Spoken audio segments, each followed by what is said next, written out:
Hello and welcome everyone. क्या हाल चाल है आप सभी का। आशा करते हैं कि सारे के सारे बहुत मस्त होंगे। तो क्लास 12th की बायोलॉजी की यूनिट्स हम डिस्कस कर रहे थे, जिसमें हमने स्टार्ट किया था जेनेटिक्स चैप्टर, और जेनेटिक्स के हमने 12 वीडियोस कवर कर लिए हैं। ठीक है, और हम डिस्कस कर रहे थे पोस्ट मेंडलिज्म वाला सेक्शन। ठीक है, और पोस्ट मेंडलिज्म में हमने मल्टीपल अलील्स पढ़ना चालू कर दिया था। मल्टीपल एलिल्स में हम क्या पढ़ रहे थे, ब्लड ग्रुप की स्टडी हम कर रहे थे पिछली वीडियो में। ठीक है, और ब्लड ग्रुप में यार हमने क्या देख लिया था, ब्लड ग्रुप के हमने सारी चीज़ें देख ली थी कि कौन सा ब्लड ग्रुप किसको दिया जाता है, कौन से ब्लड ग्रुप में कौन सा एंटीजन पाया जाता है, कौन से एंटीबॉडी पाई जाती है, कौन से ब्लड ग्रुप का क्या फिनोटाइप होगा, क्या जीनोटाइप होगा, कितने टाइप के वेरिएशंस हो गए, कौन से किसको दिया जाएगा किसको नहीं दिया जाएगा, हर एक चीज़ हमने लगभग डिस्कस कर ली थी। आज जो हमको डिस्कस करना है वो है ब्लड ग्रुप से रिलेटेड कुछ क्वेश्चंस। ठीक है, तो कुछ क्वेश्चंस को हमको आज देखना है। चलिए उसी को देखते हैं। चार क्वेश्चंस ब्लड ग्रुप में डिस्कस करूंगा, उसके बाद अपना ये मल्टीपल एलील वाला सेक्शन खत्म हो जाएगा। फिर हम स्टार्ट करेंगे लीथल जीन्स, और लीथल जीन्स कवर करते ही हम प्लियोट्रॉपी चालू करेंगे। तो अपना 5 सेक्शन जो करना था हमें, codominance, incomplete dominance, multiple allele, pleiotropy, lethal genes, वो कवर हो जाएगा। इसके बाद हम लोग स्टार्ट करेंगे नॉन एलीलिक जीन इंटरेक्शन। ठीक है, तो चलिए अब हम लोग ये चारों क्वेश्चंस को डिस्कस करते हैं, उसके बाद हम स्टार्ट करेंगे लीथल जीन्स। चलिए, ये ब्लड ग्रुप से रिलेटेड ये 3 क्वेश्चंस मैंने लिख दिए हैं, एक क्वेश्चन मैं इसके बाद करा दूंगा। ठीक है, पहले इन 3 क्वेश्चंस को देख लेते हैं। पहला क्वेश्चन है, if one of the child have O blood group. ठीक है, किसी चाइल्ड के पास ओ ब्लड ग्रुप है, then which blood group is not possible in their parents. देखिए मैं यहाँ पे लिख रहा हूँ, यहाँ पे फर्स्ट क्वेश्चन का आंसर मैं इधर दिखा रहा हूँ, यहाँ पे मेरे पास जगह थोड़ा कम है, तो आप यहाँ पे फर्स्ट वाले में नोट डाउन करिएगा। देखिए क्या कह रहा है question, if one of the child have O blood group. ठीक है, मान लेते हैं कोई चाइल्ड था, उसके पास कौन सा ब्लड ग्रुप था, ओ ब्लड ग्रुप। अब ओ ब्लड ग्रुप कैसा होता है, रेसेसिव, तो उसके क्या एलील होंगे, IOIU। अगर कोई बच्चा ओ ब्लड ग्रुप दिखा रहा है, ओ ब्लड ग्रुप, तो उसका फिक्स है कि उसका जीनोटाइप IOIU रहा होगा। अब क्वेश्चन में पूछ कह रहा है, then which blood group is not possible in their parents. अब उनके पेरेंट्स में कौन सा ब्लड ग्रुप नहीं हो सकता। 4 टाइप के ब्लड ग्रुप्स थे, AB और O, जिसमें से कौन सा ब्लड ग्रुप उनके पेरेंट्स में नहीं हो सकता। अब देखिए O ब्लड ग्रुप बच्चे में आ गया। अब O ब्लड ग्रुप बच्चे में है तो पक्का पेरेंट में, दोनों पेरेंट में कम से कम एक IOIO एलील होना चाहिए। ठीक है, अब देखो जरा, अब दोनों IOIO एलील हो सकता है। ठीक है, अब क्या पॉसिबल नहीं है पेरेंट में, पेरेंट में अब क्या हो सकता है, हो सकता है IO के साथ IO आ जाए, हो सकता है इसके साथ IA आ जाए, हो सकता है इसके साथ IB आ जाए, सेम चीज़ इसके साथ भी है, हो सकता है IO इसके साथ लग जाए, हो सकता है IA लग जाए, हो सकता है IB लग जाए, क्योंकि तीनों में से एक ही लगेगा।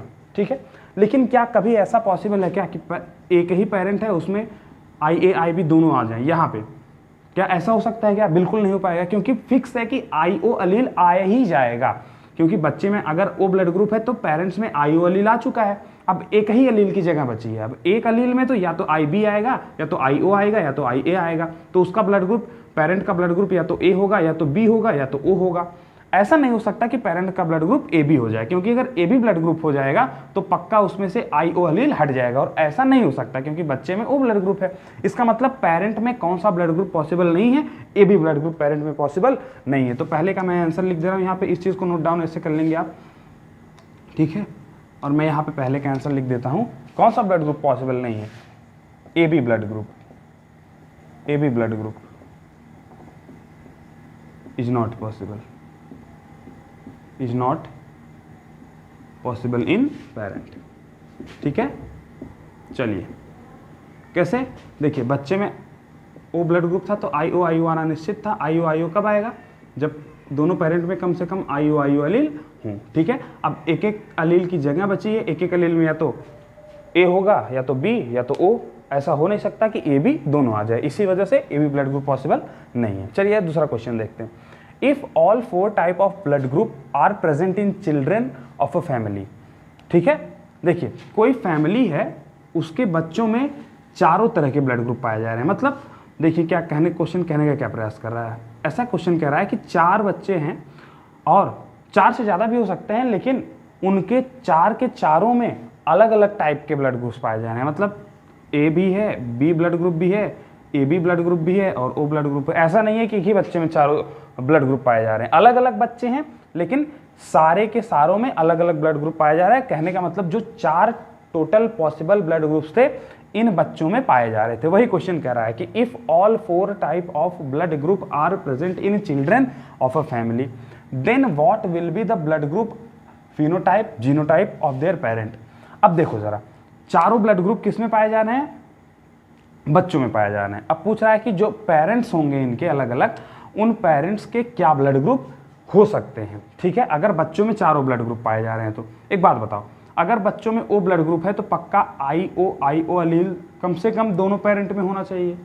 कोई दिक्कत? कोई दिक्कत नहीं। अब एक बात बताओ, अब बच्चों में कौन सा ब्लड ग्रुप है? ए बी ब्लड ग्रुप भी है, ए बी ब्लड ग्रुप भी है। ए बी ब्लड ग्रुप कब आएगा? जब कम से कम एक पेरेंट से ए ब्लड ग्रुप आए, सॉरी एक पेरेंट से ए एंटीजन आए और एक पेरेंट से बी एंटीजन आए, तभी ए बी ब्लड ग्रुप हो सकता है। तो कम से कम यहाँ पे ए होना चाहिए और यहाँ पे बी होना चाहिए, या फिर यहाँ पर ये वाला हो और यहाँ पर ए वाला हो, क्योंकि आई ओ तो फिक्स हो गया। अब हो क्या सकता है, या तो यहाँ पे ए हो या तो यहाँ पे बी हो। देखिए ऐसा क्यों मैं कह रहा हूँ, क्योंकि अगर इसमें ये वाला हुआ और इसमें ये वाला हुआ तो ए यहाँ से बी यहाँ से ए बी आ जाएगा, ओ यहाँ से ओ आ जाएगा, ए यहाँ से ओ यहाँ से ए ब्लड ग्रुप और बी यहाँ से ओ यहाँ से बी ब्लड ग्रुप। तो क्या कहने का क्या मतलब है कि अगर चारों के चारों ब्लड ग्रुप पेरेंट्स में पाए जा रहे हैं तो चाइल्ड्स में पाए जा रहे हैं, तो उस केस में जो पेरेंट्स का ब्लड ग्रुप होगा वो या तो IA-IO होगा एक पेरेंट का, या तो IB-IO होगा, और दूसरे पेरेंट में भी वही केस है, या तो IA-IO होगा या तो IB-IO होगा। हाँ, अगर एक पेरेंट का IA-IO है तो दूसरे पेरेंट का IB-IO होगा।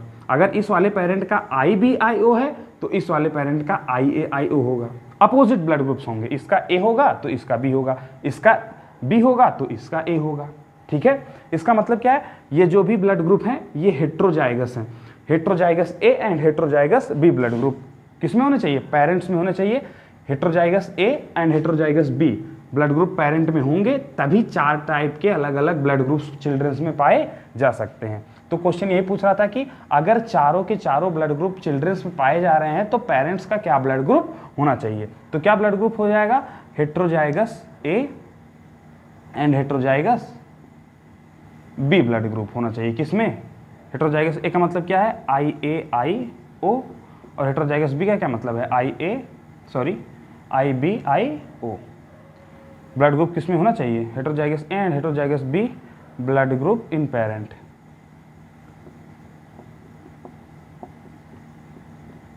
ठीक है जी, चलिए ये चीज हो गया। तो 2 क्वेश्चन हम डिस्कस कर लिए, थर्ड क्वेश्चन पे आते हैं। अब बी ब्लड ग्रुप मैन, एक बी ब्लड ग्रुप आदमी है, वो शादी करता है with a women of A B blood group. जरा देखो यहाँ पे क्वेश्चन क्या कर रहा है, एक बी ब्लड ग्रुप आदमी था, ठीक है, वो शादी करता है A B blood group women से, एक वुमेन जिसके पास कैसा ब्लड ग्रुप था? A B blood group. Then which blood group in their children, then which blood group in their children indicate the man is heterozygous for B blood group।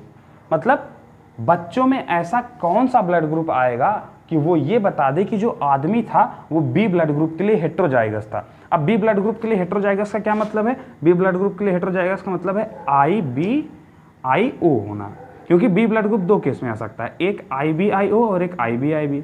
अब heterozygous का क्या मतलब है? IB-IB तो हो नहीं सकता, सेम हो जाएगा, होमोजाइगस हो जाएगा। तो हेट्रोजाइगस का मतलब है IB-IO ब्लड ग्रुप होना चाहिए। किसका? जो फादर है उसका, या फिर जो पेरेंट है उसका, तब वो हेट्रोजाइगस बी ब्लड ग्रुप बन पाएगा। तो क्वेश्चन यही कह रहा है कि चिल्ड्रन में ऐसा कौन सा ब्लड ग्रुप देख के मैं ये बता दूं कि जो एक पेरेंट था उसका अगर वो बी ब्लड ग्रुप है तो वो हेट्रोजाइगस भी हो। तो इसके लिए पहले ये देख लेते हैं कि बी ब्लड ग्रुप के टोटल टाइप कितने हो सकते हैं। तो वही चीज़ मैंने अभी आपको बताया, या तो IB-IB होगा या तो IB-IO होगा, क्योंकि दोनों केस में बी ब्लड ग्रुप आएगा। और AB में अगर आप बात करेंगे तो यहाँ पे तो 2 अलग अलग टाइप के एलील्स हैं, फिक्स हैं, IA-IB फिक्स है कि यहाँ पे यही वाला ब्लड ग्रुप पाया जा रहा होगा। अब ज़रा देखो यहाँ पे, यहाँ से क्या आएगा एलील? यहाँ से आएगा IB, यहाँ से क्या आएगा? यहाँ से 2 अलग अलग टाइप के आएंगे, IB और IO, ये आएगा। अब देखो अलग अलग टाइप के ब्लड ग्रुप्स के कॉम्बिनेशंस में दिखाता हूँ। अगर ये वाला IB, अब देखो या तो ये वाला ब्लड ग्रुप इस वाले पेरेंट का रहा होगा या तो ये वाला रहा होगा। इसका तो फिक्स है, इधर वाले पेरेंट का फिक्स है। ये जो लेडीज़ थी, लेडी का जो ब्लड ग्रुप था वो तो फिक्स है, लेकिन जो मैन था उसका ब्लड ग्रुप फिक्स नहीं है। वही तो हमें दिखाना है कि कौन सा ब्लड ग्रुप चिल्ड्रन में आए कि हम ये बता सकें कि जो आदमी था वो भी ब्लड ग्रुप के लिए हेटेरोजाइगस था। तो कौन कौन सा ब्लड ग्रुप पॉसिबल हो सकता है बच्चों में, पहले वो देख लेते हैं। अगर पापा में IB ब्लड ग्रुप होता तो क्या होता, यहाँ से ये दो पॉसिबिलिटीज़ आती, इसकी और इसकी, और कौन सी ब्लड ग्रुप बनने के पॉसिबल थे, या तो IA-IB बनता, और क्या बन सकता था, एक कॉम्बिनेशन ये पॉसिबल था, दूसरा कॉम्बिनेशन क्या पॉसिबल था, IB के साथ आता और IB बनाता। यानी कि अगर जो फादर था वो B ब्लड ग्रुप के लिए होमोजाइगस होता तो दो टाइप के ब्लड ग्रुप पॉसिबल थे, एक AB और एक B, ठीक है। लेकिन अगर हेटेरोजाइगस होता तब क्या होता, अगर हेटेरोजाइगस होता तब क्या होता, मैं वो भी दिखा देता हूँ। तब होता ये कि चार कॉम्बिनेशन बनते, या तो ये इसके साथ आता, या फिर ये वाला इसके साथ आता। अब ज़रा देखो, अगर ये वाला इसके साथ आता तो कौन सा ब्लड ग्रुप बनता, IA-IB। वहीं अगर ये वाला इसके साथ आता तो क्या बनता, IB-IB, ठीक है। और वहीं अगर IO-IA के साथ आता तो क्या बनता, IA-IO, और IO अगर IB के साथ आता तो क्या बनता, IB-IO। अब देखो, अगर ये B ब्लड ग्रुप वाला जो फादर था, अगर उसके पास IB-IO ब्लड ग्रुप होता तो कौन कौन से ब्लड ग्रुप चिल्ड्रन में आ सकते थे। यहाँ से देखो तो AB ब्लड ग्रुप, यहाँ से B, यहाँ से A और यहाँ से B। कौन कौन से, AB, B, A और B, चार तरह के ब्लड ग्रुप्स बन रहे हैं। अगर वो हेटेरोजाइगस होता तो कौन कौन से ब्लड ग्रुप पॉसिबल थे चिल्ड्रन में, AB, B, A और O, sorry AB, B, A और B, ठीक है। वहीं अगर वो होमोजाइगस होता, होमोजाइगस, तब कौन से ब्लड ग्रुप पॉसिबल थे, या तो AB होता या तो B होता। अब देखिए AB और B तो यहाँ भी बन रहे हैं, B, AB, और वो होमोजाइगस वाले में भी बन रहे थे AB और B, लेकिन एक एक्स्ट्रा ब्लड ग्रुप आ रहा है कब, जब पेरेंट हेटेरोजाइगस है B ब्लड ग्रुप के लिए। कौन सा, A ब्लड ग्रुप, किसमें, बच्चे में।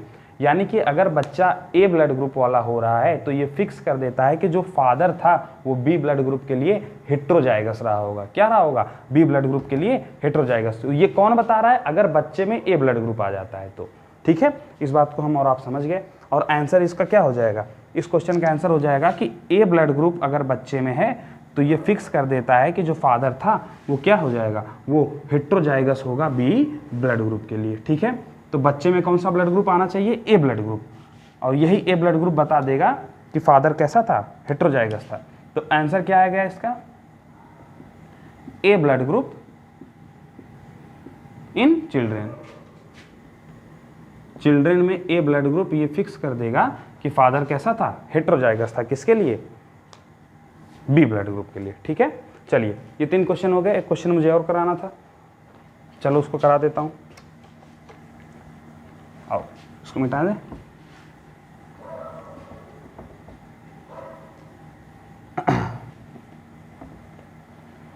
चलो उस क्वेश्चन को रहने देते हैं, वो लीथल जीन्स चालू करते हैं यार, ठीक है। बहुत बड़ा क्वेश्चन नहीं है, आप सब कर सकते हैं, ऐसे ही सिंपल कंसेप्ट्स लगेंगे। चलो चालू करते हैं लीथल जीन्स, लीथल जीन्स चालू करते हैं। आइए, लीथल जीन्स। लीथल जीन्स क्या होते हैं, देखिए ये अपना ABC और ये अपना D यूनिट है। हमको 5 टॉपिक्स पढ़ने थे, incomplete dominance, codominance, multiple allele, lethal genes, pleiotropy, जिसमें से हमने मल्टीपल एलील तक का कवर कर लिया है। अब हमको डिस्कस करना है लीथल जीन्स। देखिए लीथल जीन्स क्या होते हैं। पहली बात तो जीन्स क्या होते हैं, जीन्स क्या है, जीन्स DNA के वो सेगमेंट हैं जो कैरेक्टर बनाते हैं, ठीक है। तो लीथल जीन्स भी कुछ और नहीं है, ये भी कैरेक्टर बनाते हैं, ये भी कैरेक्टर बनाते हैं, लेकिन कैरेक्टर बनाने के साथ साथ ये वायबिलिटी भी करते हैं। वायबिलिटी, वायबिलिटी क्या मतलब है, वायबिलिटी का मतलब है डेथ कॉजिंग जीन्स। वायबिलिटी का मतलब है डेथ कॉजिंग, मतलब ये ऐसे जीन्स हैं जो ना केवल कैरेक्टर बनाते हैं बल्कि उसके साथ साथ डेथ, कभी कभी ये लोग डेथ के लिए भी रिस्पॉन्सिबल हो जाते हैं, मतलब ऑर्गेनिज्म की डेथ भी करा सकते हैं।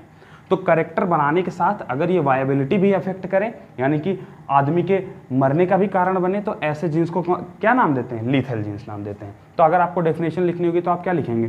These are the type of genes which not only affect the character but also effect the viability of organism. ठीक है, चलिए इस बात को हम लोग समझ गए। चलिए अच्छा, अब कुछ ऐसे लीथल जीन्स होते हैं जो करेक्टर बनाते ही नहीं है, जो केवल वायबिलिटी इफेक्ट करते हैं। मतलब if genes affect only viability, मतलब अगर खाली वो आदमी को मारने के लिए ही बने हैं ऐसे जीन्स, वायबिलिटी, तो ऐसे जीन्स को हम लोग क्या बोलते हैं? ऐसे जीन्स को हम लोग कहते हैं these genes,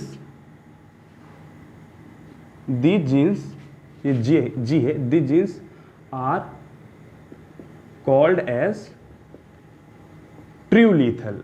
क्या बोलते हैं इनको? ट्रू लीथल्स बोलते हैं, ट्रू लीथल।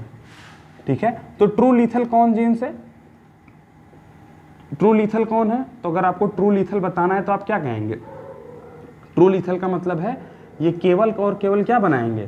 केवल और केवल वायबिलिटी को अफेक्ट करेंगे, मतलब आदमी की डेथ के लिए रिस्पॉन्सिबल है। ये करेक्टर और एक्टर नहीं बनाते।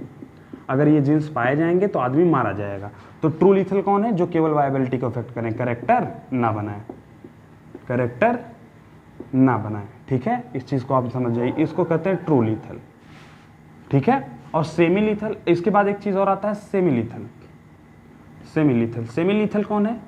सेमी लीथल वो हैं जो वायबिलिटी तो करते ही हैं, मतलब आदमी के को मारेंगे ज़रूर है, वायबिलिटी भी इफेक्ट करते हैं, लेकिन उसके साथ साथ क्या करते हैं? करेक्टर भी बनाते हैं। ठीक है, इनको हम लोग क्या बोलते हैं? सेमी लीथल बोलते हैं। मतलब अगर करेक्टर बनाए उसके साथ साथ वायबिलिटी भी इफेक्ट करें तो सेमी लीथल, और अगर केवल वायबिलिटी इफेक्ट करें, अगर केवल आदमी के मरने के लिए रिस्पॉन्सिबल है तो ट्रू लीथल। ठीक है, चलिए तो ये दो केसेस हो गए।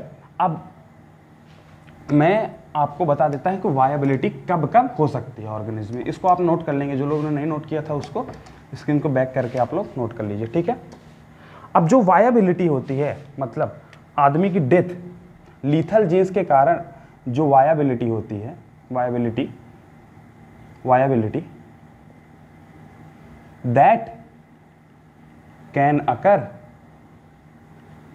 मतलब आदमी मर सकता है इनके कारण at various stages of life, various stages of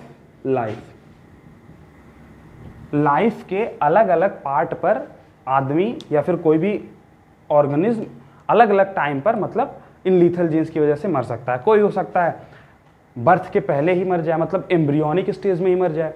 हो सकता है कि वो बर्थ के बाद लेकिन मैच्योरिटी के पहले मर जाए, और ये भी हो सकता है कि वो मैच्योरिटी के बाद मर जाए। तो इसी के हिसाब से हमने लीथल जीन्स को डिस्क्राइब किया है।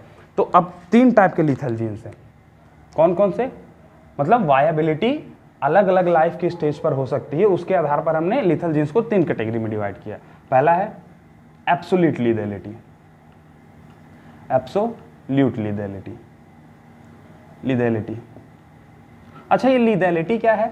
जो डेथ कॉजिंग एक्शन है इन जीन्स का, उसी को हम लोग कहते हैं लीथैलिटी। ठीक है, तो लीथैलिटी क्या है? जो इन जीन्स का डेथ कॉजिंग एक्शन है वो लीथैलिटी कहलाता है। और ऐसे जीन्स जो लीथैलिटी करा दें उन जीन्स को क्या बोलते हैं? लीथल जीन्स बोलते हैं। ठीक है, तो एब्सोल्यूट लीथैलिटी का क्या मतलब है? एब्सोल्यूट लीथैलिटी का मतलब है death in embryonic stage. Embryonic stage मतलब अगर गर्भ में ही बच्चा मर जाए, बच्चा या फिर कोई भी ऑर्गेनिज्म अगर एम्ब्रियोनिक स्टेज में ही मर जाए, डेथ इन एम्ब्रियोनिक स्टेज, तो उसको क्या बोलते हैं? एब्सोल्यूट लीथैलिटी। इसका एग्जाम्पल है हीमोफीलिया इन फीमेल। क्या एग्जाम्पल है? Haemophilia in female.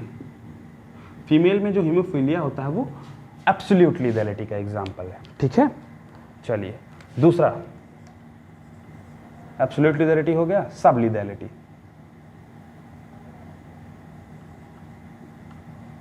सब लीथैलिटी। सब लीथैलिटी क्या है?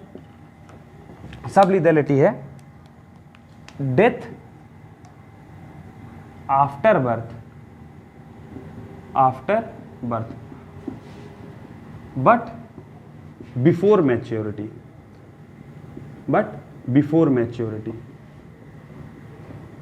मतलब मनुष्य है या फिर कोई भी ऑर्गेनिज्म है, वो पैदा तो हो गया लेकिन मैच्योर होने के पहले ही मर जाता है। तो ऐसी लीथैलिटी को क्या बोलते हैं? सब लीथैलिटी। ठीक है, इसका भी एग्जाम्पल है, इसका एग्जाम्पल है sickle cell anaemia. Sickle cell anaemia in humans में जो सिकल सेल एनीमिया होता है वो सब लीथैलिटी का एग्जाम्पल होता है। ठीक है, मतलब यहाँ पे मैच्योरिटी के पहले डेथ हो जाती है। ठीक है, चलिए आइए थर्ड टाइप का लीथैलिटी। एब्सोल्यूट लीथैलिटी हो गई, अपनी सब लीथैलिटी हो गई, इसके बाद आती है डिलेड लीथैलिटी। डिलेड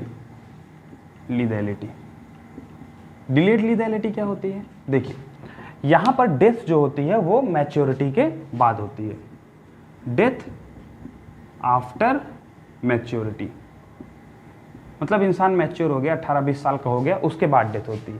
इसका एग्जाम्पल है अल्जाइमर्स डिजीज।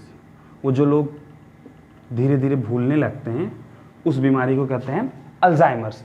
और ये अल्जाइमर्स जो डिजीज़ है, ये आपने देखा होगा वो उरी द सर्जिकल स्ट्राइक वाले पिक्चर में जो हीरो था उसके माँ को ये बीमारी थी। उसमें क्या होता है, जैसे जैसे उम्र बढ़ती है धीरे धीरे चीज़ें भूलने लगती हैं और एक समय आता है आपको कुछ भी याद नहीं रहता और इसी की वजह से आपकी डेथ भी हो जाती है। तो इस बीमारी को कहते हैं अल्जाइमर्स डिजीज़ और ये मैच्योरिटी के बाद होती है। जैसे जैसे आप मैच्योर होते जाएंगे वैसे वैसे ये बीमारी का असर बढ़ता जाएगा। ठीक है, और इसका एग्जाम्पल है हंटिंगटन्स कोरिया।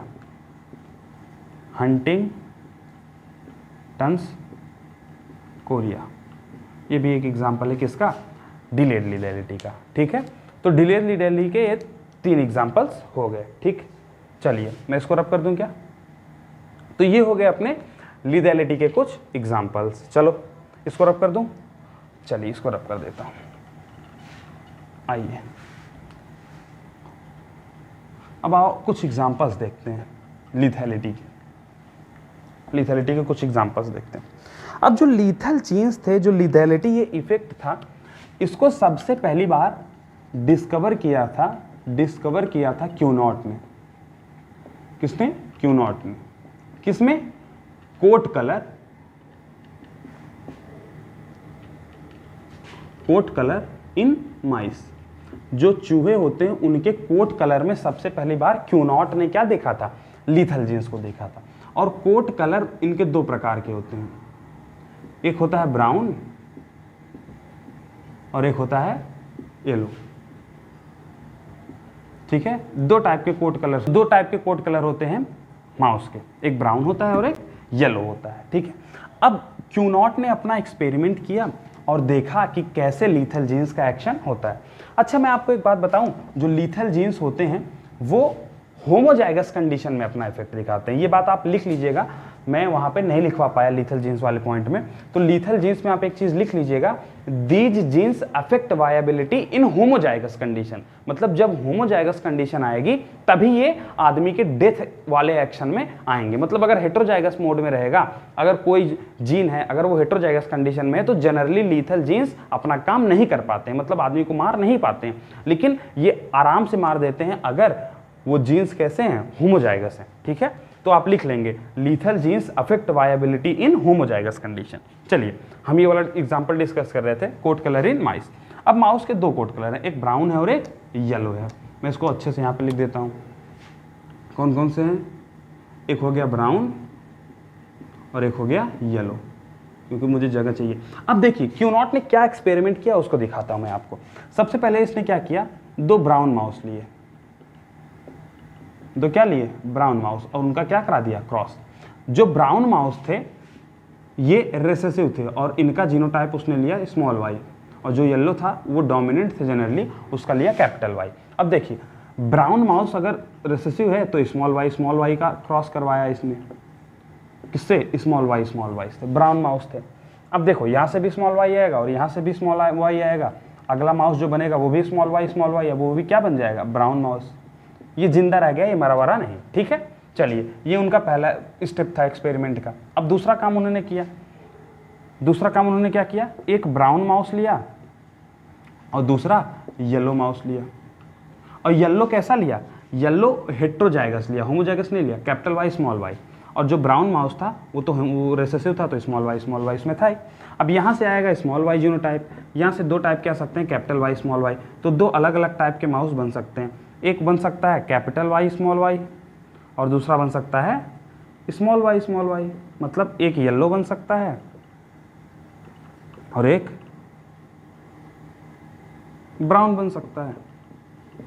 ठीक है, मतलब येलो इंस्टू ब्राउन का अगर आप रेशियो निकालें, येलो इंस्टू ब्राउन का अगर आप रेशियो निकालें तो क्या आएगा? 1:1 का आएगा। ठीक, चलिए आइए अगली बात देखते हैं।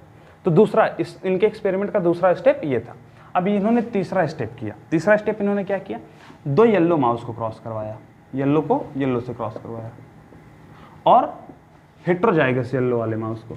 अब देखिए ज़रा, यहाँ से capital Y small Y genotype आ सकता है, यहाँ से capital Y small Y genotype आ सकता है। अब कैपिटल वाई के साथ आएगा तो कैपिटल वाई।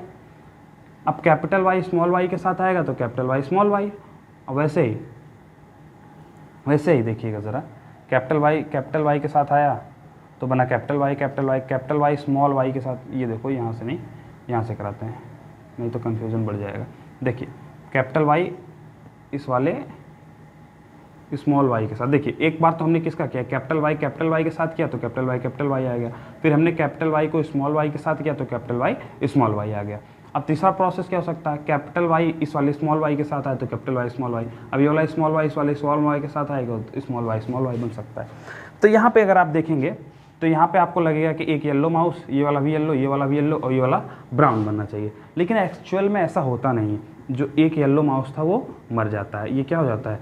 डेथ हो जाती है इसकी, डेथ इन एम्ब्रियोनिक स्टेज। मतलब कैसी लीथैलिटी है? एब्सोल्यूट लीथैलिटी है। इस वाले माउस की एम्ब्रियोनिक स्टेज में ही डेथ हो जाती है। जरा देखिएगा, जो कैपिटल वाई स्मॉल वाई वाले थे वो 2 माउस है टोटल, और जो स्मॉल वाई वाला है वो टोटल 1 माउस है। यानी कि येलो की अगर आप बात करेंगे तो 2 येलो माउस और 1 ब्राउन माउस आपको मिलेगा अगर आप हेट्रोजाइगस येलो और येलो माउस का क्रॉस करवाते हैं। तो यहाँ पे अगर आप डेथ और लिविंग का इसमें आप रेशियो निकालें, मैं ऊपर लिख देता हूँ, इस वाले क्रॉस में डेथ रेशियोज लिविंग का जो माउस थे उनके डेथ और लिविंग का अगर आप रेशियो निकालेंगे तो मर कितने गए? 1 मर गया। और जीवित कितने हैं? 2 और 1 3 जीवित। इन 3 में से 2 तो येलो हैं, 2 कैसे हैं? 2 है येलो और 1 है अपना ब्राउन। एक कैसा है? ब्राउन। ठीक है, ये चीज़ समझ में आ गई। अब देखो, ये वाला जो जीन था कैपिटल वाई, जो ये जब ये होमोजाइगस कंडीशन में आया तो जो माउस था वो मर गया। यहीं से क्यू नॉट ने बताया कि कुछ ऐसे जीन्स भी होते हैं ऑर्गेनिज्म में जो उसकी डेथ करा सकते हैं। और डेथ किस कंडीशन में होती है? होमोजाइगस।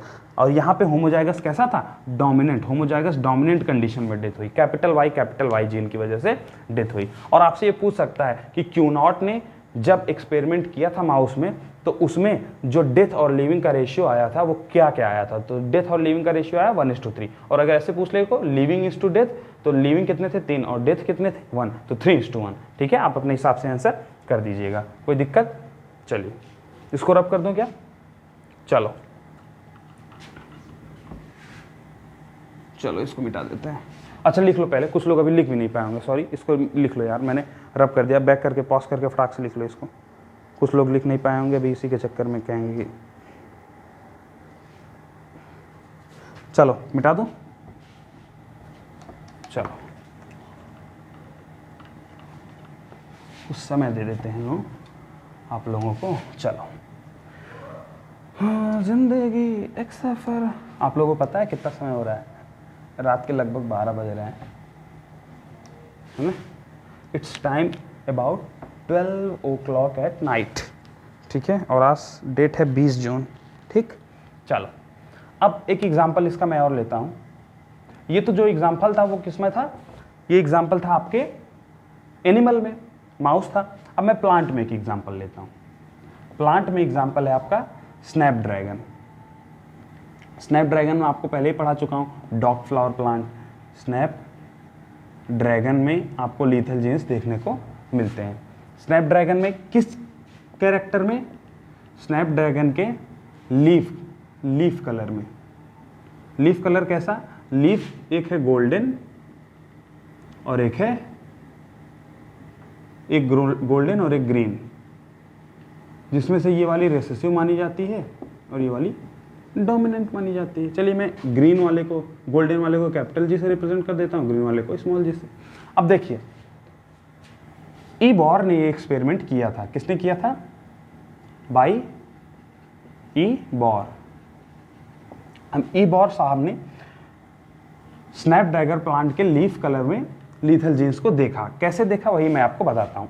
जैसे माउस के केस में किया गया वैसे यहाँ पे भी 3 स्टेप किए गए। सबसे पहले इन्होंने 2 रेसेसिव कैरेक्टर का क्रॉस कराया, जैसे ग्रीन का, तो ग्रीन का ग्रीन से, तो क्या बना? स्मॉल जी क्रॉस करवाया स्मॉल जी से, तो फाइनली बनेगा स्मॉल जी, मतलब ग्रीन का ग्रीन से करवाओगे, जाहिर सी बात है ग्रीन बनेगा। ठीक है, चलिए तो दूसरा स्टेप भी इसमें इन्होंने करवा दिया। एक ग्रीन एक ग्रीन लीफ ली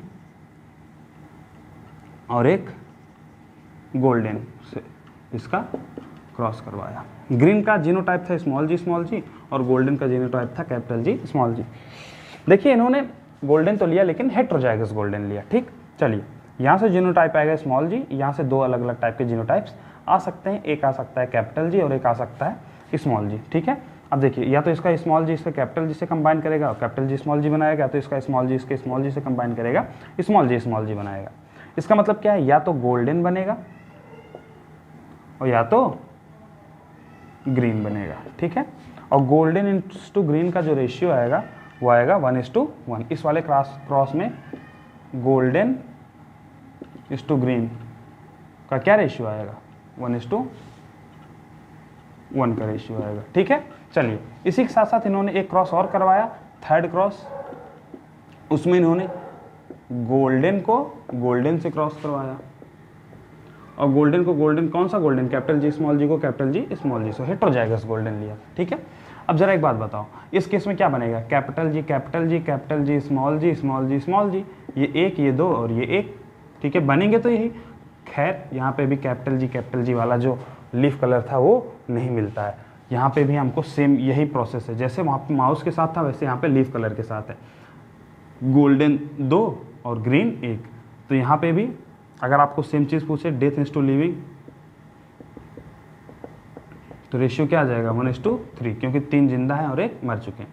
इसमें से गोल्डन क्या है? 2 गोल्डन पर अपने 2 तो क्या है? गोल्डन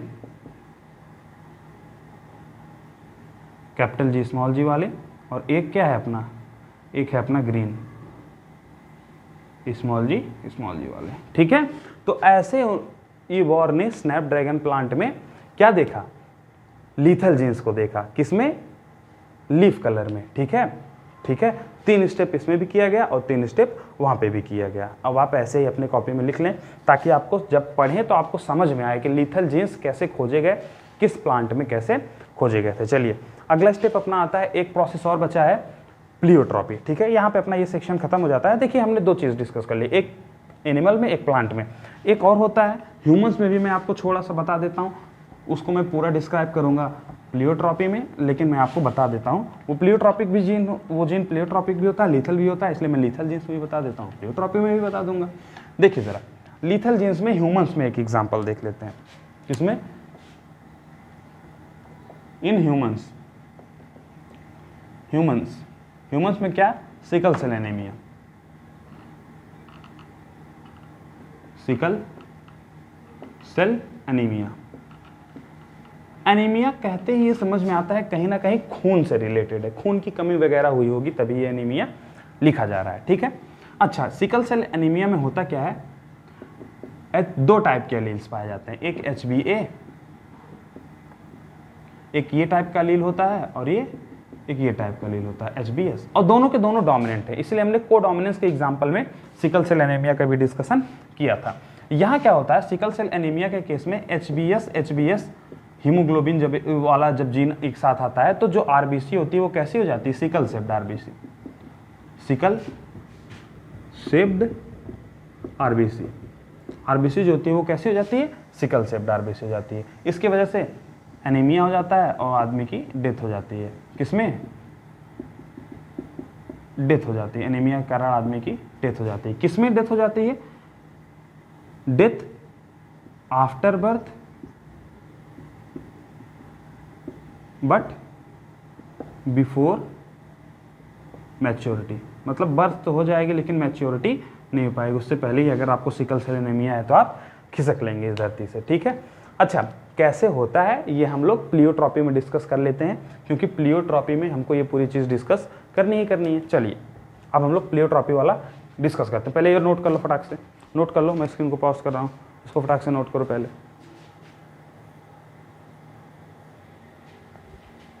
चलिए इसको मिटा देते हैं। ठीक है, अब आओ डिस्कस करते हैं एक और फिनोमिना, जो हमारा अगला फिनोमिना है जिसको हम लोग कहते हैं प्लियोट्रॉपी।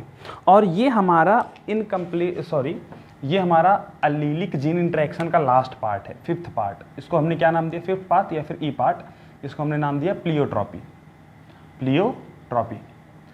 प्लियोट्रॉपी को हम लोग मल्टीपल फिनोटाइप इफेक्ट भी कहते हैं। देखिए प्लियोट्रॉपी का मतलब क्या है? जब एक जीन एक से ज्यादा कैरेक्टर बनाने लगे, when one gene regulate more than one character.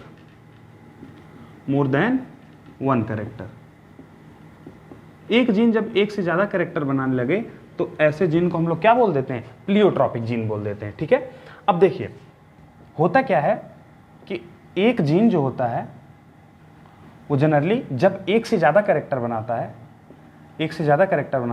इसको हम लोग कहते हैं, जैसे एक जीन जब एक से ज्यादा कैरेक्टर बनाता है तो उसमें जो उसका कुछ मेन कैरेक्टर्स होते हैं, जैसे उसमें से फ्यू कैरेक्टर्स को हम लोग, जो मेन कैरेक्टर होते हैं वो कम होते हैं और उसको हम लोग कहते हैं, फ्यू कैरेक्टर्स को हम लोग क्या नाम दे देते हैं? उनके फ्यू कैरेक्टर्स को हम लोग प्राइमरी या फिर मेजर इफेक्ट कहते हैं। मतलब प्लियोट्रॉपिक जो जीन होगा वो एक से ज्यादा कैरेक्टर बनाएगा और उसमें से कुछ कैरेक्टर को हम लोग प्राइमरी या फिर मेजर इफेक्ट कह देंगे। वहीं अदर कैरेक्टर्स जो बनाएगा, अदर कैरेक्टर, इनको हम लोग क्या कह देंगे? इनको हम लोग कह देंगे सेकेंडरी या फिर माइनर इफेक्ट। कुछ कैरेक्टर को हम लोग प्राइमरी या फिर मेजर इफेक्ट कह देंगे, वहीं बचे हुए कैरेक्टर को सेकेंडरी या फिर माइनर इफेक्ट कह देंगे। ठीक है, इतनी बात आप समझ गए कि एक जीन जब एक से ज़्यादा कैरेक्टर बनाता है तो उसमें से कुछ कैरेक्टर को हम लोग प्राइमरी या फिर मेजर इफेक्ट कह देते हैं और जो बचे हुए कैरेक्टर होते हैं उसको हम लोग सेकेंडरी या फिर माइनर इफेक्ट कह देते हैं। यार ये इफेक्टर मैंने क्या लिख दिया? इफेक्ट है। ठीक है, इफेक्ट। थोड़ा गंदी राइटिंग है मेरी, इसको थोड़ा सा बर्दाश्त कर लीजिएगा। ठीक है, इफेक्ट। मैं इसी के साथ साथ मैं नरेट भी करता रहता हूँ, इसलिए ताकि आपको पता चलता रहे मैं क्या बोल क्या रहा हूँ। ठीक है, चलिए तो ये तो हो गया अपना प्लियोट्रॉपी का बेसिक कंसेप्ट कि एक जीन जब एक से ज़्यादा कैरेक्टर बनाएगा तो अपना क्या देखने को, हम उस जीन को क्या बोल देंगे? Pleiotropic gene. ठीक है, और इसके कुछ एग्जाम्पल्स देख लेते हैं। एग्जाम्पल्स इसके पी जीन्स नहीं है। जैसे मेंडल ने जिस पी प्लांट की स्टडी की थी उसी में हमको प्लियोट्रॉपिक जीन्स मिलते हैं। जैसे कुछ पी जीन्स ऐसे हैं जो ना केवल फ्लावर कलर बनाते हैं, बल्कि रेड स्पॉट भी बनाते हैं। कहाँ पे? लीफ एक्सिल में। लीफ एक्सिल में ये रेड स्पॉट भी बनाते हैं। ऐसे जीन्स देखिए एक से ज़्यादा कैरेक्टर बना रहे हैं तो हमने इसको प्लियोट्रॉपिक बोल दिया। और एग्जांपल देखते हैं।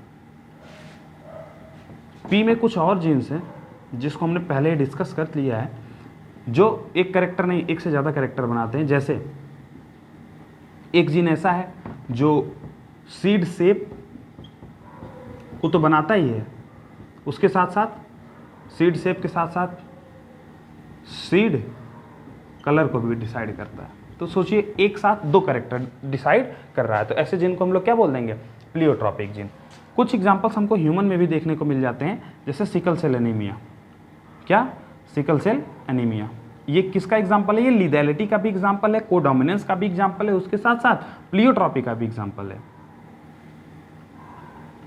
Sickle cell anaemia.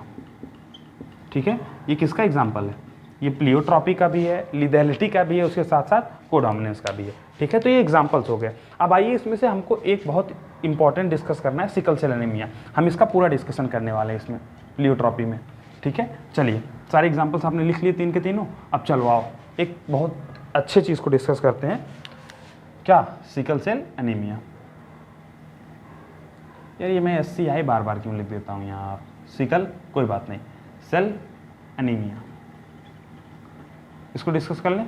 चलो देखो, सिकल सेल एनीमिया में 2 अलील्स पाए जाते हैं, और जो हीमोग्लोबिन बनाने वाले अलील्स हैं वो 2 अलील्स पाए जाते हैं, एक HbA और एक HbS।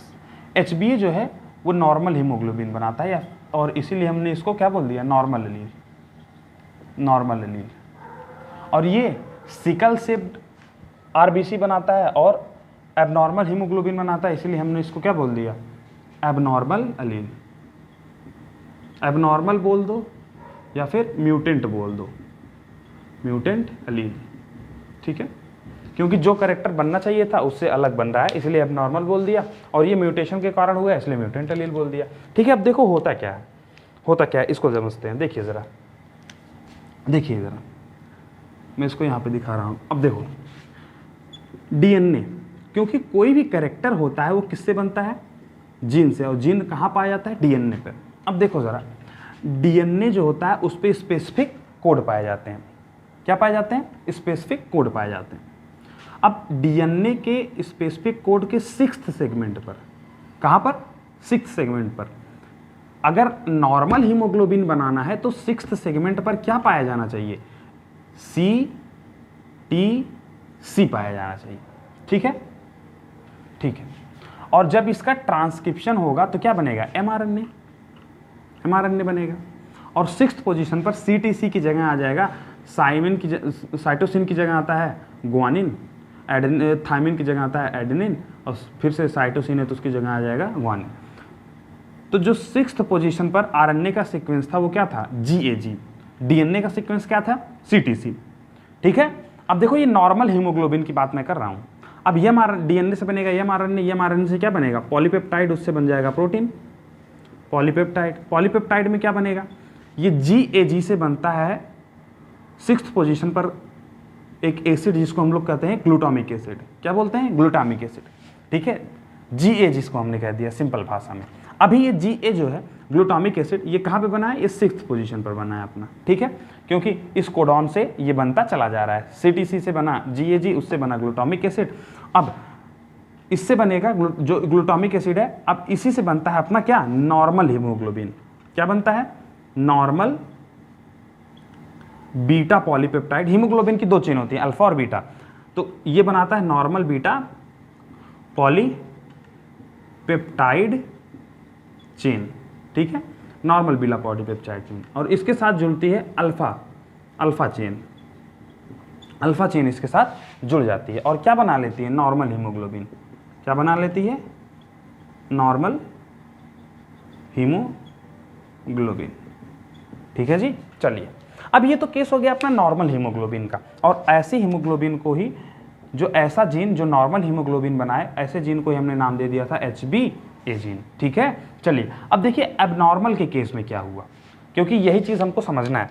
देखो ज़रा, यहाँ भी DNA रहा होगा, अब यहाँ पे होता क्या है, जो 6th सीक्वेंस था, मैंने 6th सीक्वेंस ही क्यों दिखाया, क्योंकि एबनॉर्मेलिटी जहाँ आई है सिकल सेप्ड एनीमिया में वो 6th पोजीशन पर ही आई है। और क्या एबनॉर्मेलिटी आई है, जो DNA, ये देखो यहाँ पे मैं डायरेक्ट DNA का सीक्वेंस दिखा रहा हूँ, यहाँ पे mRNA का दिखा दूंगा, यहाँ पे पॉलीपेप्टाइड दिखा दूंगा। देखो DNA में क्या हुआ, C तो था ही, यहाँ भी C था, लेकिन जो बीच में T था उसकी जगह यहाँ पे आ जाता है A। यही एबनॉर्मेलिटी हुई है। सिकल सेप्ड एनीमिया के केस में जो DNA के सीक्वेंस में थायमिन था उसकी जगह एडेनिन आ जाता है। अब DNA में अगर एडेनिन आ गया तो mRNA भी बदलेगा, और यहाँ पे G था, और यहाँ पे क्योंकि एडेनिन था तो उसका अपोजिट आएगा, यहाँ पे यूरेसिल आ जाता है, और यहाँ पे फिर से क्या आ जाता है, G आ जाता है। देखो जरा, यहाँ पे CAC GUG। अब देखो इसकी वजह से जो एसिड यहाँ पे बनता है वो बनता है वैलिन। क्या बनता है, वैलिन। बनना क्या चाहिए था, ग्लूटामिक एसिड। अब आपसे क्वेश्चन कैसे पूछा जा सकता है, क्वेश्चन ऐसे पूछा जा सकता है कि सिकल सेल एनीमिया में जो चेंज आया है वो डीएनए के सीक्वेंस के किस सीक्वेंस में चेंज आया है, तो 6th पोजीशन पे, ठीक है, 6th कोड में चेंज आया है। क्या चेंज आया है, थायमिन की जगह एडेनिन आ गया है, ठीक है। एमआरएनए में क्या चेंज आया है, एडेनिन की जगह यूरेसिल आ गया है। पॉलीपेप्टाइड में क्या चेंज आया है, ग्लूटामिक एसिड की जगह वैलिन आ गया है। इसकी वजह से क्या होता है, इसकी वजह से एबनॉर्मल बीटा पॉलीपेप्टाइड चेन बनती है। कैसी, abnormal beta polypeptide, abnormal beta polypeptide chain बनती है। एबनॉर्मल बीटा पॉलीपेप्टाइड चेन बनेगी तो एबनॉर्मल हीमोग्लोबिन भी बनेगी। साफ से दिख नहीं रहा होगा, मैं दूसरे कलर से लिख देता हूं। इसकी वजह से एबनॉर्मल हीमोग्लोबिन भी बनेगा, एबनॉर्मल हीमोग्लोबिन। और एबनॉर्मल हीमोग्लोबिन बनता है, ऐसे ही एबनॉर्मल हीमोग्लोबिन बनाने वाले जीन को हमने नाम दे दिया HbS। क्यों, क्योंकि यहाँ पे सिकल सेल RBC आपको आगे देखने को मिलेगा, और इसी वजह से हमने ऐसे जीन को जो एबनॉर्मल हीमोग्लोबिन बना रहा है उसको हमने नाम दे दिया HbS, ठीक है। तो दो टाइप के जीन हैं, एक HbA और एक HbS। जिसने नॉर्मल हीमोग्लोबिन बनाई HbA और जिसने एबनॉर्मल हीमोग्लोबिन बनाई HbS। अब देखिएगा, जो HbA से HbS का कन्वर्जन था, इसको हम लोग बोलते हैं, इसको हम लोग क्या बोलते हैं, इसको हम लोग एक नाम देते हैं पॉइंट म्यूटेशन। क्या नाम देते हैं, पॉइंट म्यूटेशन। पॉइंट म्यूटेशन, ऐसा क्यों, म्यूटेशन का मतलब क्या है, म्यूटेशन का मतलब है कि बाहरी चेंजेस की वजह से डीएनए के सीक्वेंस में कुछ बदलाव आ जाए, ठीक है, सॉरी देखिए। और यहाँ पे आपको दिख रहा है क्या, डीएनए के सीक्वेंस में चेंज, थायमिन की जगह क्या आ गया है, एडेनिन, ठीक है। डीएनए के सीक्वेंस में बदलाव आ गया, वेरी सॉरी मेरा मार्कर गिर गया यार, हाँ। तो डीएनए के सीक्वेंस में बदलाव आ गया, थायमिन की जगह एडेनिन आ गया, इसी को तो हम म्यूटेशन बोलते हैं। और ये म्यूटेशन कैसा है, पॉइंट है, एक पॉइंट पर म्यूटेशन हुआ है, थायमिन की जगह एडेनिन आया है, इसलिए हमने क्या बोल दिया, पॉइंट म्यूटेशन बोल दिया कि HbA एलील जो था वो HbS में कैसे कन्वर्ट हुआ, पॉइंट म्यूटेशन के कारण। और आपसे क्वेश्चन में बहुत बार पूछा भी जाता है कि जो सिकल सेल एनीमिया है ये कैसे म्यूटेशन का एग्जांपल है, तो पॉइंट म्यूटेशन का एग्जांपल है। इसको पहले फटाफट उतार लो। और अब एक बात बताओ, यहाँ पे प्राइमरी इफेक्ट क्या है, प्राइमरी इफेक्ट यही है, यहाँ पे नॉर्मल हीमोग्लोबिन का बनना और यहाँ पे एबनॉर्मल हीमोग्लोबिन का बनना, ठीक है, यही आपका क्या है, प्राइमरी इफेक्ट। ये कैसे इफेक्ट हैं, ये आपके प्राइमरी इफेक्ट कहलाते हैं, प्राइमरी इफेक्ट कहलाते हैं। देखिए, जो प्लियोट्रॉपिक जीन होता है वो एक से ज़्यादा इफेक्ट डेवलप करता है, जिसमें से यहाँ पे जो ये वाले जीन्स थे इनका पहला इफेक्ट क्या है कि इसने बनाया नॉर्मल हीमोग्लोबिन और इस वाले जीन ने बनाया एबनॉर्मल हीमोग्लोबिन, ये है इसका प्राइमरी इफेक्ट। और इनका क्या सेकेंडरी इफेक्ट आएगा और क्या पोस्ट इफेक्ट आएगा वो हम देख लेते हैं। पहले आप ये उतार लीजिए।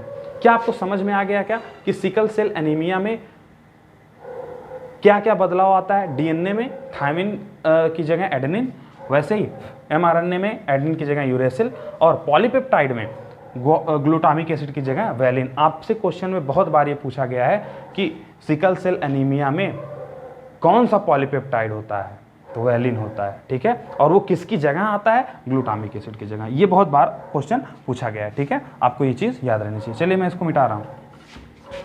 देखिए, तो हमने प्राइमरी इफेक्ट तो देख ही लिया। प्राइमरी इफेक्ट क्या है, एबनॉर्मल हीमोग्लोबिन का बन जाना। अब देखो जरा, अब देखिए जरा, जैसे देखो एबनॉर्मल हीमोग्लोबिन बन गई। जैसे अब जो अपनी आरबीसी थी वो जनरली कैसी होती है, बाइकॉनकेव होती है, बाइकॉनकेव होती है, ये हमारी आरबीसी की नॉर्मल शेप है।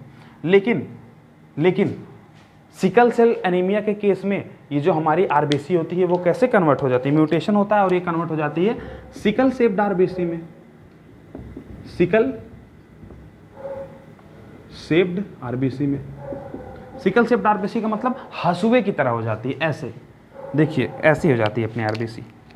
जनरली कैसी होती है, बाइकॉनकेव, ऐसे कुछ होती है ना, ऐसे होती है जनरली। थोड़ा मैं हल्का सा ऐसे दिखाने का प्रयास कर रहा हूँ, एग्जैक्ट ऐसी नहीं होती, थोड़ा सा ऐसे ऐसी होती है, ठीक है। लेकिन वो कैसे कन्वर्ट हो जाती है, ऐसा कुछ कन्वर्ट हो जाती है, हंसुए की तरह, ऐसे, ठीक है, ऐसे ऐसे ऐसा शेप ले लेती है हंसुए की तरह, समझ रहे हो, ऐसे से कन्वर्ट हो गई ऐसे। अब ये देखो, ये जो सिकल शेप्ड आरबीसी का बनना था यही था अपना क्या, सेकेंडरी इफेक्ट। Secondary effect. मतलब प्राइमरी इफेक्ट क्या था? प्राइमरी इफेक्ट था एबनॉर्मल हीमोग्लोबिन का बनना, और सेकेंडरी इफेक्ट क्या था? जो एबनॉर्मल हीमोग्लोबिन था वो किस में कन्वर्ट हो, वो उसकी वजह से जो आरबीसी हो गई वो सिकल सेल्ड आरबीसी में कन्वर्ट हो गई। और ये कब होगा? जब आरबीसी में ऑक्सीजन की कमी आएगी। जैसे ही ऑक्सीजन डिमांड की सेल ने, जैसे मान लो आप दौड़ते हुए आगे बढ़े, खूब दौड़ रहे हो और आपके अंदर सिकल सेल एनीमिया है, आप बहुत तेज दौड़े, और जब बहुत तेज दौड़ोगे तो सेल क्या डिमांड करेगी? सेल कहेगी भैया हमारे अंदर के जो रेस्पायरेशन है उसको, रेस्पायरेशन हमारे हर एक सेल चाहेगी कि मैं रेस्पायरेशन करूं। रेस्पायरेशन के लिए क्या डिमांड करेगी? ऑक्सीजन डिमांड करेगी। हर एक सेल ऑक्सीजन डिमांड करेगी, तो ऑक्सीजन कहाँ से आएगा? ब्लड से आएगा। ब्लड के थ्रू कौन लाएगा? आरबीसी लाएगी। अब देखो जरा, जैसे ही आरबीसी की डिमांड ऑक्सीजन की डिमांड हुई आपके सेल्स से, तो ब्लड क्या बोलेगा कि मैं ऑक्सीजन ले जाऊंगा, लेकिन उसके लिए क्या चाहिए? मुझे बढ़िया हीमोग्लोबिन चाहिए, और यहाँ पे हीमोग्लोबिन क्या है? एबनॉर्मल है, वो उतना ऑक्सीजन ले नहीं जा पाएगा, तो ऑक्सीजन की क्या हो जाएगी? कमी हो जाएगी। जैसे ही ऑक्सीजन की कमी होगी, जो आरबीसी थी वो कैसी हो जाएगी? चिपक जाएगी और सिकल सेप्ड कन्वर्ट हो जाएगी। तो जो सिकल सेप्ड आरबीसी में कन्वर्जन है बाइकानकेव आरबीसी का, यही क्या है? सेकेंडरी इफेक्ट है। किसका? सिकल सेल एनीमिया का। ठीक है, अब ये जो सिकल सेप्ड आरबीसी, इसके कुछ फायदे और कई नुकसान है। फायदा क्या है? फायदा ये है कि ये रिजिड हो जाती है। देखिए, ये एक नुकसान है, लेकिन इसी नुकसान से एक फायदा है। जो सिकल सेप्ड आरबीसी है ये रिजिड है, रिजिड आरबीसी है। अब रिजिड होने के कारण ये फंस जाती है किसमें? ब्लड कैपिलरीज में, इंटेंगल्ड इनटू ब्लड कैपिलरीज। ये ब्लड कैपिलरीज में फंस जाती है, जिससे क्या होता है? सर्कुलेशन, ये क्या लिखा हो? कैपिलरीज, ब्लड कैपिलरीज में फंस जाती है, इंटेंगल्ड इनटू ब्लड कैपिलरीज, जिससे जो सर्कुलेशन होता है वो पुअर हो जाता है। ठीक है, अच्छा, इसके कुछ और इफेक्ट हैं। अब देखो जरा, जैसे ही आरबीसी हार्ड हो गई, अब जो मलेरिया होता है, मलेरिया कहाँ होता है? आरबीसी पे होता है। जो मलेरियल पैरासाइट है प्लाज्मोडियम, वो आरबीसी के सरफेस पर ही अपनी ग्रोथ करता है। जब आरबीसी की सरफेस हार्ड हो जाती है, रिजिड हो जाती है, तो मलेरिया उस सरफेस पर ग्रो नहीं कर पाता, आरबीसी के सरफेस पर। इसी वजह से जिसको सिकल सेल एनीमिया होता है उसको मलेरिया नहीं होता है कभी। समझ रहे हैं? इसीलिए क्या हो जाता है, इसका एक फ़ायदा ये भी है कि भैया जिसको ज़्यादा मलेरिया होता है, अगर वो सिकल सेल एनीमिया उसको हो जाए तो उसको मलेरिया नहीं होगा। तो आरबीसी रिजिड है, इसकी वजह से नो मलेरियल पैरासाइट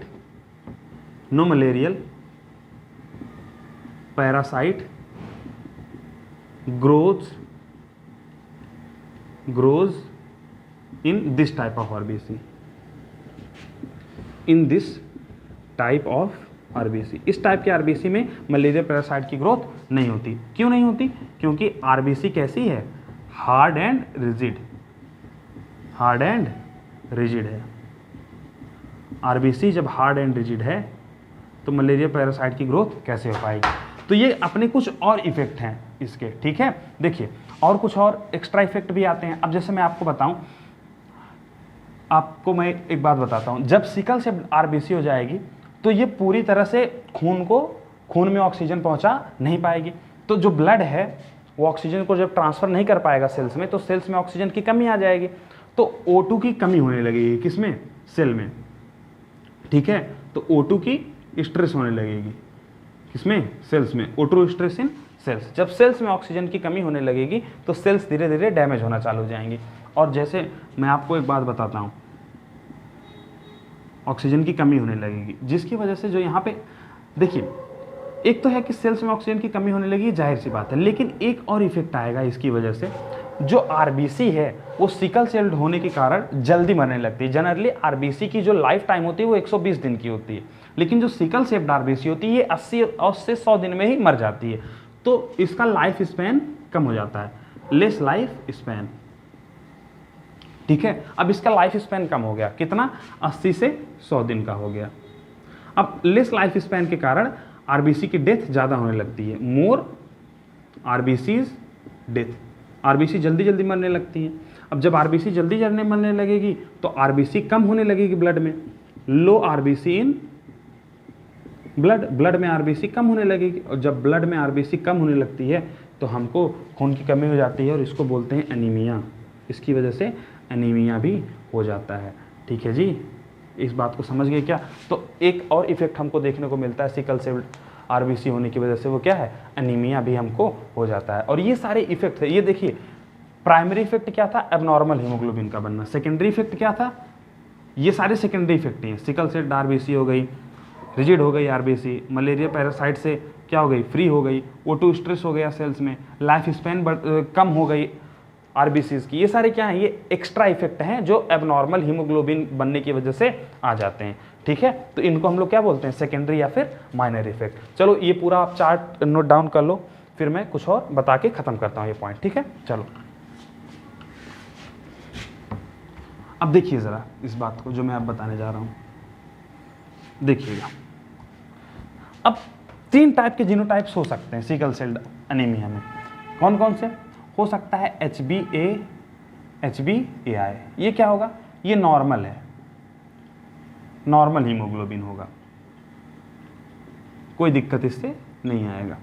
लेकिन जब HbA, HbS होगा तो ये कैरियर है, कैरियर है लेकिन नॉर्मल है, मरेगा आदमी नहीं। मतलब इसमें नॉर्मल आरबीसी भी होगी, उसके साथ साथ सिकल सेप्ड आरबीसी भी होगी, सिकल सेप्ड आरबीसी भी पाई जाएगी। ऐसे व्यक्ति में जिसके में ये वाला जीनोटाइप होगा उसके अंदर नॉर्मल आरबीसी के साथ साथ सिकल सेप्ड आरबीसी भी पाई जाएंगे। तो अगर खून की कमी भी होती है, मतलब अगर ऑक्सीजन की ज़्यादा डिमांड भी होती है तो नॉर्मल आरबीसी पूरी कर देती है। ठीक है, तो उस केस में जो कैरियर वाला व्यक्ति होता है वो मरता नहीं है। ठीक है, लेकिन HbS में क्या होता है, डेथ हो जाती है, यहाँ पे डेथ हो जाती है। ठीक है, चलिए इस चीज़ को समझ गए क्या, चलो इस चीज़ को समझ गए। अब देखिए ज़रा मैं कुछ क्रॉस दिखा देता हूँ। HbA का क्रॉस अगर आप HbA से करवाएंगे तो क्या हो जाएगा, HbA ही आएगा, कोई दिक्कत, कोई दिक्कत नहीं है। ठीक है, HbA देखो यहाँ पे HbA 2 ले लो ना, क्योंकि हम किस में बात कर रहे हैं, ह्यूमन्स में बात कर रहे हैं, वो डिप्लॉयड होते हैं ना। ठीक है, चलिए अब HbA का क्रॉस HbA और HbS से करो, क्योंकि HbS होगा तो कोई मतलब नहीं, वो आदमी मर जाएगा। ठीक है, अब इस केस में देखो यहाँ से आएगा HbA और यहाँ से 2 टाइप के जीनोटाइप, HbA और HbS। अब देखो HbA से कंबाइन हो सकता है तो HbA आ जाएगा, और HbS से कंबाइन हो सकता है तो HbS आ सकता है।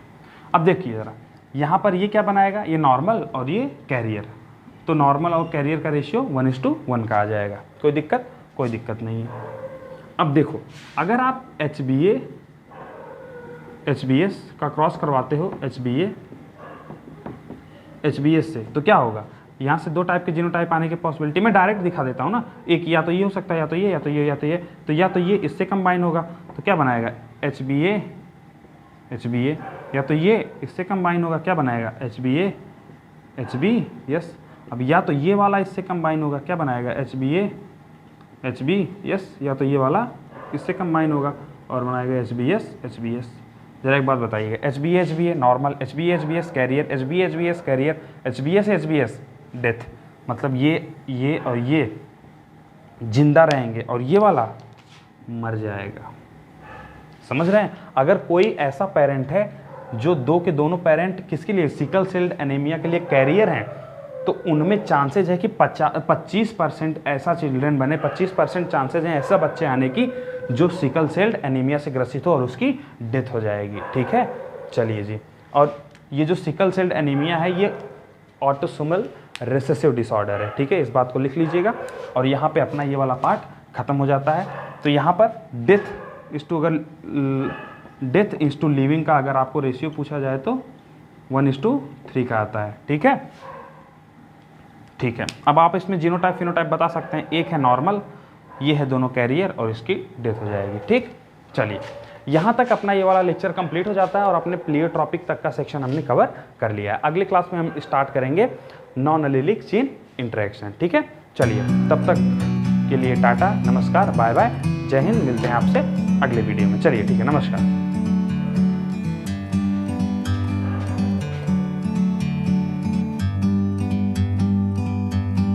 bird on a tree.